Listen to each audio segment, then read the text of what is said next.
Assalamualaikum warahmatullahi wabarakatuh. Today we are going to present our calculus group project, which is application of differentiation. This is our team members, Fatin, Aisyah and Suhaila. Let me introduce myself. My name is Fatin Alisa binti Faizul Amri, student ID 2024936281, course CDCS 110, class R CDCS 11028. Hi, my name is Siti Asha binti Samsul.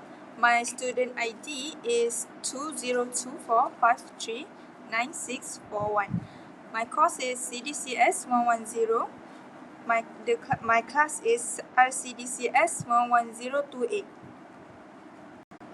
Hi, my name is Nur Suhaila binti Muhammad Jani. My student ID is 2024789573. My course is CDCS 110. My class is RCDCS 11028. Definition, application of differentiation. The application of differentiation is the use of derivatives to study how a quantity changes in a relation to another quantity. Differentiation is a calculus technique that can be used to solve real problems in science, engineering, economics, and medicine.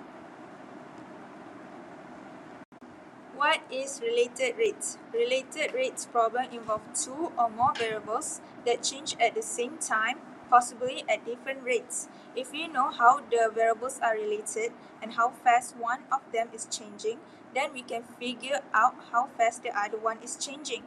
This usually involves writing an equation, relating the two variables, and taking the derivative of the equation with respect to time. Implicit differentiation is often used. Why we use related rates? In related rates problem, the idea is to compute the rate of change of one quantity in terms of the rate of change of another quantity. The produce is to find an equation that relate the two quantities and then use the chain rule method or implicit method. Technique to solve problem of related rates. Draw a picture of the physical situation. Write an equation that relates the quantities of interest. Be sure to label as a variable any value that change as the situation progresses. Don't substitute a number for it yet. To develop your equation, you will probably use a simple geometric fact like the relation between a sphere volume and its radius, or the relation between the volume of a cylinder and its height, or a trigonometric function like tangent theta equals to opposite divided by adjacent, or similar triangles, or the Pythagorean theorem. Take the derivative with respect to the time of both sides of your equation. Remember the chain rule. Solve for the quantity you are after. Let's calculate together. First, find the surface area of the Mr. Potato cylinder. Second, find the volume of the Mr. Potato cylinder. Last one, find the rate of change of height of the Mr. Potato cylinder. Nak sikit? Boleh juga.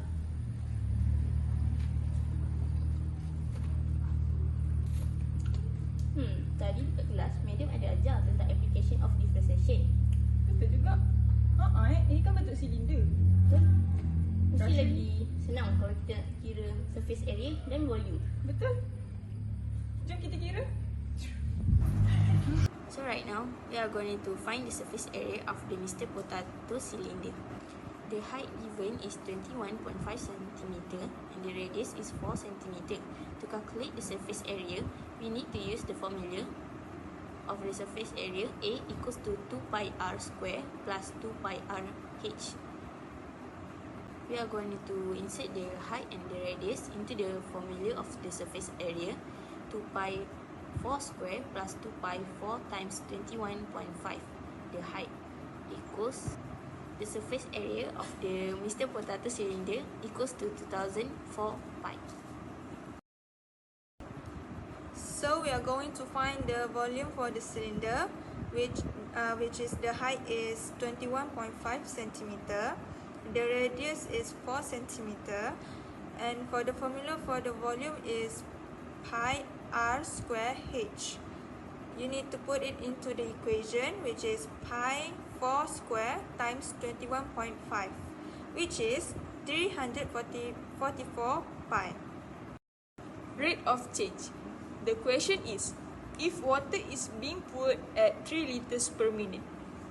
As we all know, 1 liter is equals to 1000 milliliter and equals to 1000 centimeter cube. So 3 liter is equals to 3000 centimeter cube. First, we need to know the volume formula, which is pi r square h. dv over dt is equals to pi r square dh over dt. 3000 is equals to pi 4 square dh over dt. 3000 is equals to 16 pi dh over dt. So dh over dt is equals to 3000 over 16 pi. Conclusion. Find an equation that relate the quantity whose rate of change is to be found to be quantity whose rate of change are known. Second, use the change rule or implicit to differentiate both equations with respect of time t. Last one, solve for the derivative that will give the unknown rate of change.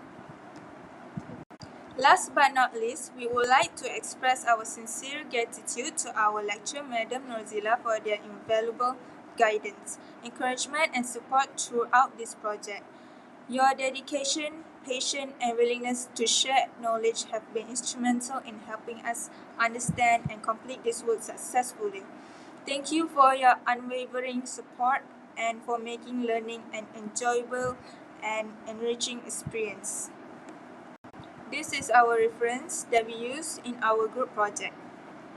I think that's all from us. Thank you and goodbye.